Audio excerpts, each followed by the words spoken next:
সদস্যের পদ বারবার অলঙ্কৃত করেছেন আপনাদের ভালোবাসা, আপনাদের সমর্থন, আপনাদের ভোট নিয়ে। সেই মানুষটাকে ঠান্ডা মাথায় খুন করা হয়েছে।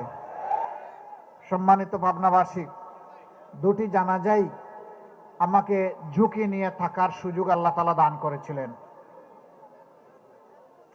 সেদিন চোখের পানিতে আমরা আমাদের দুই কলিজার টুকরাকে পাবনার মাটিতে রেখে গিয়েছিলাম।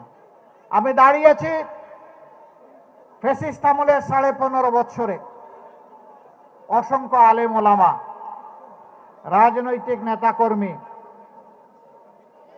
সাধারণ জনগণ, সংবাদ মাধ্যম কর্মী, আইনজীবী, ডাক্তার, ইঞ্জিনিয়ার, যাদেরকে ঠান্ডা মাথায় খুন করেছিল, আমি তাদের হয়ে এখানে দাঁড়িয়েছি। আমি এখানে দাঁড়িয়েছি কান্না ভেজা চোখ নিয়ে। আমার যে মা তার সন্তানকে এখনো খুঁজে বেড়ান, আমার সন্তানটা কি বেঁচে আছে নাকি দুনিয়া থেকে বিদায় নিয়েছে, যাদেরকে তুলে নিয়ে গুম করা হয়েছে, সেই মায়ের পক্ষ হয়ে আমি এখানে দাঁড়িয়েছি।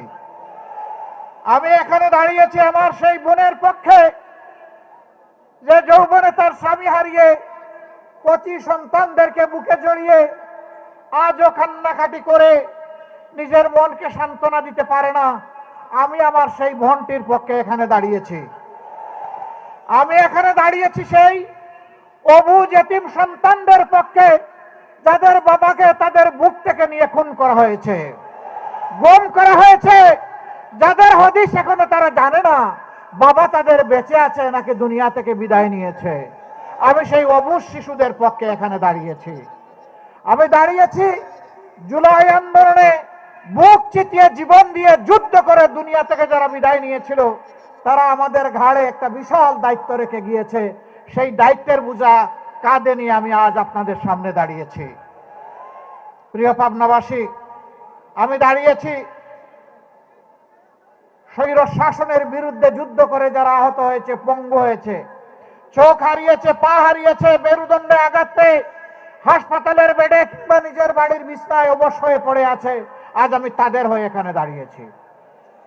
আমি দাঁড়িয়েছি সেই সমস্ত নিরীহ মানুষজনের জন্য, যাদেরকে দফায় দফায় মিথ্যা মামলা দিয়ে নারী, পুরুষ, শিশু, বৃদ্ধ, আবাল বনিতা দফায় দফায় যাদেরকে জেলে পুরা হয়েছিল, সেই মজলুমানের পক্ষে আজ আমি এখানে দাঁড়িয়েছি। আমরা কি চাই সেই ফ্যাসিবাদ আবার বাংলাদেশে ফিরে আসুক? এই ফ্যাসিবাদের জড়